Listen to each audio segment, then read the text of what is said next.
বিসমিল্লাহির রহমানির রহিম। আসসালামু আলাইকুম। সবাই কেমন আছেন? সবাইকে স্বাগতম জানাচ্ছি আমার হোমস্টাইল রান্নার চ্যানেলে নতুন আরও একটি রেসিপি দেখার জন্য। আজকে আমি কাঁকরোল দিয়ে এমন সুস্বাদু এবং মজাদার একটি রেসিপি শেয়ার করব।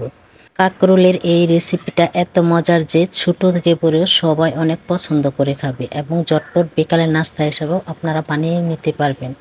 এখানে আমি কিছু কাঁকরোল নিয়েছি। এখন এই কাঁকরোলগুলো আমি চিকন চিকন করে ফলে নিয়েছি।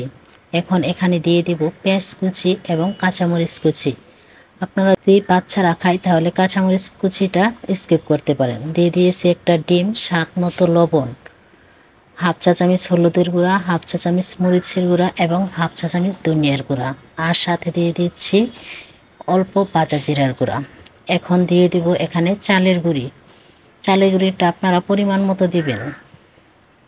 এখন চালের গুঁড়িটা দিয়ে সবগুলো উপকরণ ভালোভাবে কাঁকরোলের সাথে মাখিয়ে নিব। দয়া করে না টেনে সম্পূর্ণ ভিডিওটা দেখবেন, তাহলে রেসিপিটা ভালোভাবে বুঝতে পারবেন।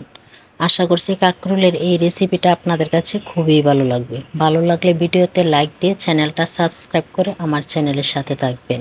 এখন চলে যাব বড়াগুলো ভাজার জন্য। চুলায় একটি ফ্রাই প্যান বসিয়ে দিয়ে পরিমাণ মতো তেল দিয়ে দিচ্ছি। তেলটা গরম হয়ে এলে এখানে বড়াগুলো দিয়ে দিচ্ছি। আর এই বড়াগুলো ভাজতে বেশি সময় লাগে না। এই বড়াগুলো খুবই মুচমুচে হয়েছিল, খেতে ভীষণ মজা হয়। কাঁকরোল দিয়েও এত মজার যে একটা রেসিপি হয়, আপনারা যদি না বানান তাহলে বুঝতে পারবেন না। কাঁকরোলের বড়া খেতে এতই মজা হয়েছিল। বড়াগুলো আমি এক পাশ হয়ে গেছে, এখন উল্টিয়ে পাল্টিয়ে দুই পাশে ভালোভাবে মুচমুচে করে ভেজে নিচ্ছি। বড়াগুলো দেখতে কতটা সুন্দর হয়েছে, খেতেও ঠিক তার চেয়ে অনেক বেশি মজা হয়েছিল। এই কাঁকরোলের বড়াটা গরম গরম অবস্থায় বিকালবেলা নাস্তার সাথে হলে একদম পারফেক্ট একটা নাস্তা হবে। আমি এখন বড়াগুলো উঠিয়ে নিচ্ছি।